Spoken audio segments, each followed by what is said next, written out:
It's that time of our existence in humanity for this unprecedented event of 2020. And I wanted to come to you today to talk about how to survive this collective dark night of the soul that people are going through at this time. And in astrology, the aspect that most reflective of the immensity and the intensity is the Jupiter-Pluto conjunction, and the fact that it's Jupiter, Saturn, Pluto. I've mentioned this before. Astrologers have been mentioning it a lot. Um, this Jupiter-Pluto conjunction is happening 3 times. Today, April 1st, this is not an April Fool's by any fucking means. Um, we're coming up to the exact conjunction of Jupiter and Pluto. They're at the same degree now, 24 degrees. It'll be down to the minute on about Saturday.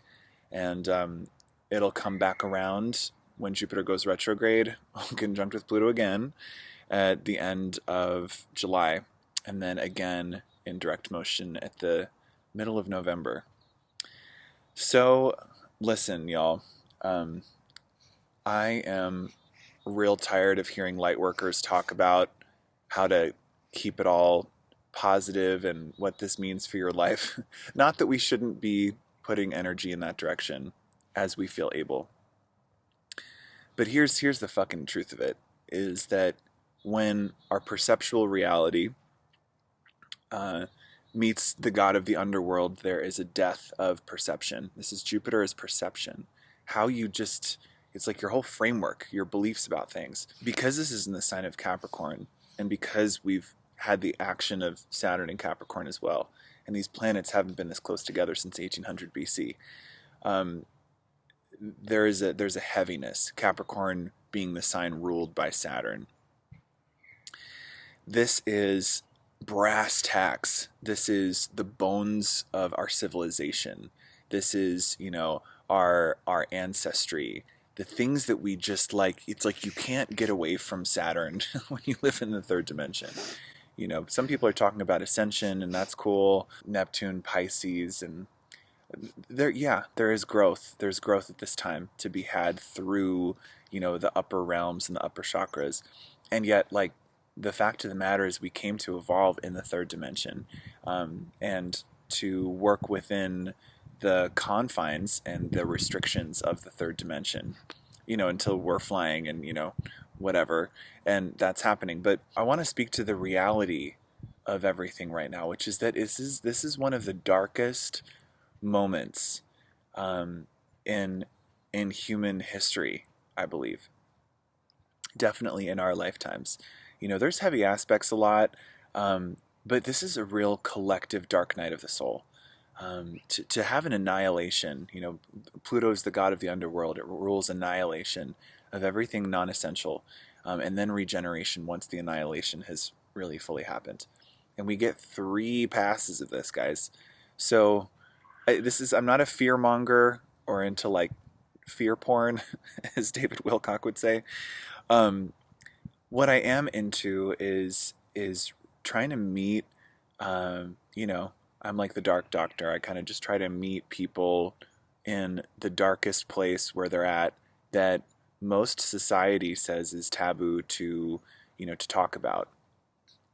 And we're being pushed inwards, quite literally. This virus that's quite likely that it's actually been proven. I don't know how much it's made the mainstream news yet, that it's been engineered by humans on purpose.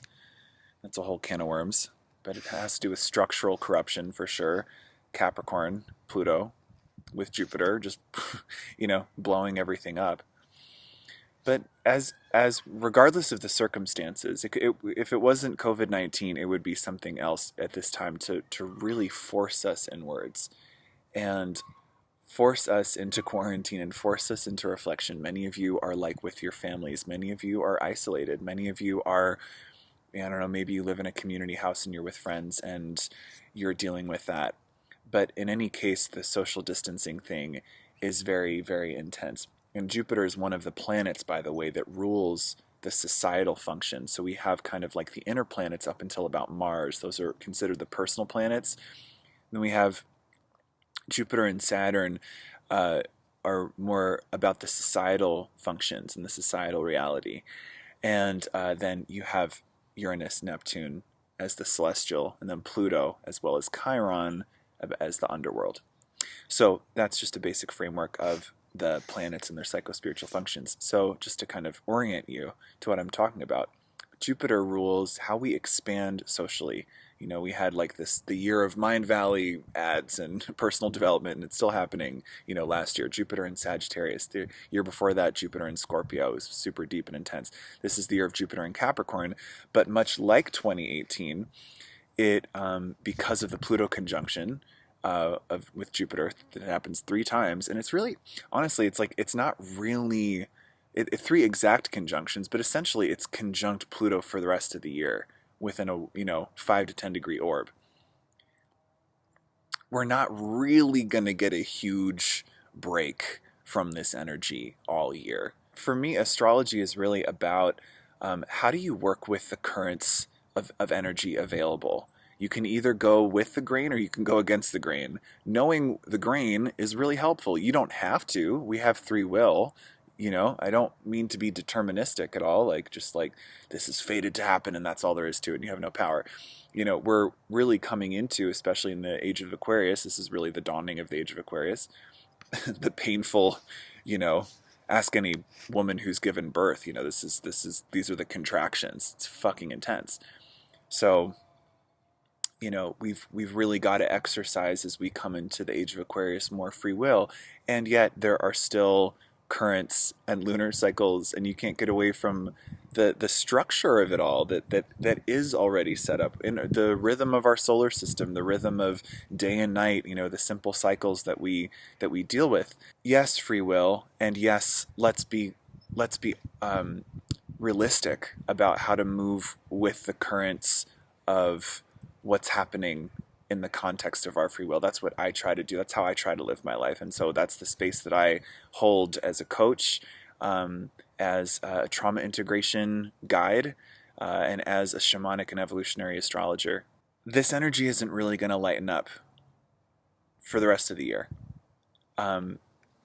We do have, you know, Mercury moving into Aries in a couple weeks. We've got Venus moving into Gemini a little bit. You know, other things will, you know, we'll move from earth to air and then air to water and then water to fire like we always do, right, throughout the year.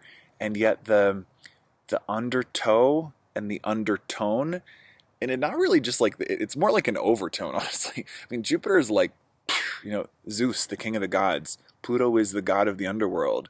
We've got the upper world and the underworld just blasting us in the sign of Capricorn, which doesn't fuck around ever. Capricorn does a lot of things. Fucking around is not one of them. You know, it just, shit is real. Shit is serious. Shit is like, these are the things that we least want to deal with, that we least want to look at, that we most wish we could avoid. And they are all coming to the surface to be cleansed, to be purged, to be released, to be eventually transmuted. But you can't transmute something that you don't know is there and that you want to keep shoving down and that you want to keep, you know, numbing out and have your addictions and have your compulsions. This is Pluto. You know, this Jupiter coming up to Pluto can also be amplifying addictive, compulsive behavior. Just give me something to fucking control this. The Pluto polarity point being in Cancer, and the north nodes of Pluto, Saturn, and Jupiter all in Cancer. This is like, we've got to deal with our inner child. We've got to deal with our feelings. We've got to deal with what happened. And in trauma integration, we never pathologize.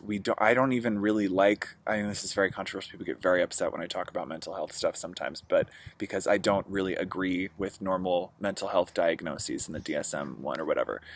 it's useful to a point, but when we're really looking to heal the root causes, it's not useful to slap a label and pathologize. We can notice, okay, this person has kind of like a borderline pattern or a bipolar pattern, but there's nothing that goes wrong with the psyche that's not the result of some kind of trauma. No one's getting tested in their brain chemistry before they're getting pharmaceuticals thrown at them. So all I'm saying is, no matter what you believe about mental health, whether or not you're on medication, my point is that we don't ask what's wrong with me. We ask what happened. This is a huge, huge, huge over fucking whelming energy of like what happened and what have I been avoiding, because those you're like, well, I made it to the sixth circle of hell but not the seventh, and like I just don't really want to go. I don't know if I have the energy for that right now. Pluto Jupiter's like too fucking bad. We're going there and it's gonna come up, it's gonna erupt whether you fucking like it or not. So do you want to face yourself? Do you want to face the truth, or do you want to have it be forced upon you? A lot of times, with Pluto transits and Uranus transits and Saturn transits, and this is like a Saturnian Pluto transit with Jupiter, which just blows everything the fuck up. It's kind of like you have this choice. Are you gonna go with the grain and be an active, chooser and an active participant? I just got talking about free will, but it's like these are forces. Pluto is forces beyond your control. Ruler of Scorpio, forces beyond your control. Sometimes things happen and they're not fully within our control. And yet, if we know they're coming, we can be good magicians and wise witches and, cast spells and set, or at least just set intentions. Maybe you're not a witch and that's fine. Just setting intentions, engaging the mind, kind of in cahoots with the body and with the heart and the gut, and, what really is going on, what's churning down there. So we can choose to say, okay, this is a fucking massive, death portal, which means rebirth. Yeah, which means rebirth. And that is the optimistic part. It took me 13 minutes to get there, but, I'm not trying to like freak everybody out. It's just like, I want people to have a realistic view of what to expect for the rest of this year, psychologically, emotionally, in terms of your life structure, in terms of your life vision, in terms of how you thought things were going to go, and maybe they need to go totally different. This could be any area of life, Capricorn structure, having to dealing with family karma, dealing with ancestral stuff, and really wanting to, if you're watching this and you're into my vibe, chances are you're the whistleblower in your family, or the truth teller, the one who doesn't want to let things slide. Maybe you're the indigo child, you're the crystal, you're the one who's just like, this is where it runs the fuck out. This is where I'm not perpetuating this emotional abuse anymore. I'm not perpetuating this unconsciousness. I'm not perpetuating this this insidious suppression, this like bondage of the mind and the soul and the heart and whatever it is that went on covertly in your family system. The human shadow is omnipresent, right? So, until you become a total, levitating badass and you've gone through all your shadow, and it's incremental, but point is we all have it. We all have a family of origin. We all have, even if you don't know your family of origin, even if, we all have root systems somewhere. So this aspect is really of Jupiter Pluto is really getting us to laser beam focus and amplify what are my root systems? What are like the bones of my life? How are my bones doing? You might be having physical stuff come up, just deep emotional stuff come up, and and having it be in waves of like, wow, today I feel fucking awesome, and like things are really gonna work out, and then back in the underworld again tomorrow. Like, whoa, just it's a lot. And so I really just felt called to bring validation, to anyone who comes across this, because, and so, it's like how to survive this dark night of the soul. And presence is the ultimate healer. Presence.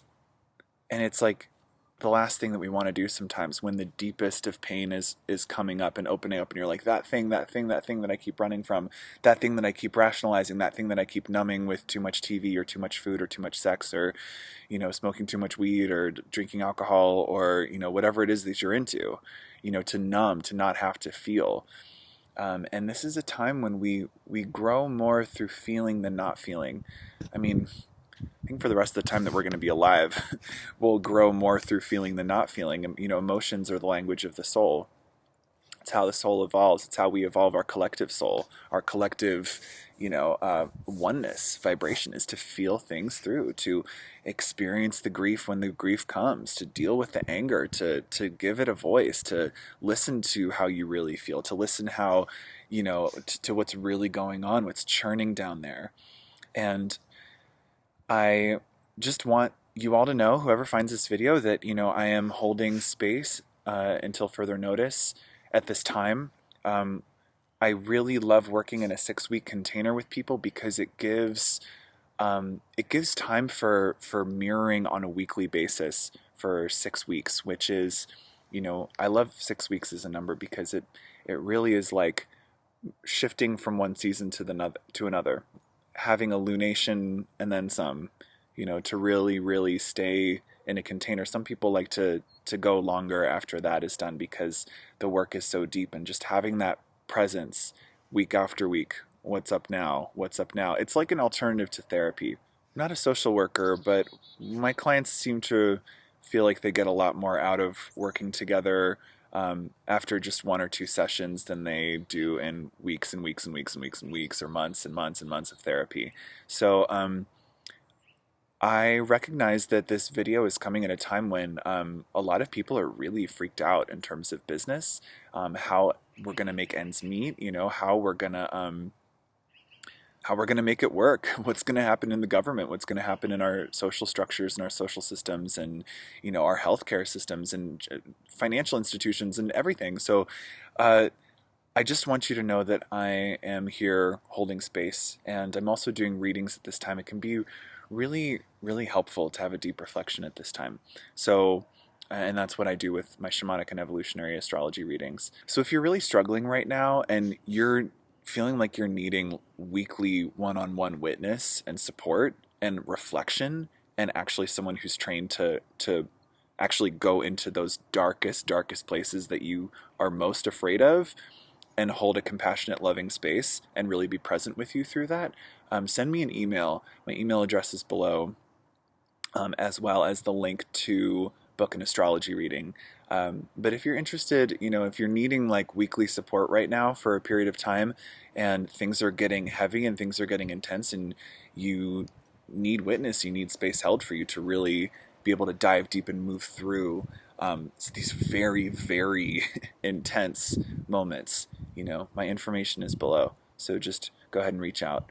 I wish all of you as much grace and ease in facing the bottom of the barrel as humanly, cosmically, divinely possible right now, as soulfully possible. And I am here. I am here for you, just like these trees are here for us. So much love to you all, and wishing you groundedness and presence and self-love at this time. All right.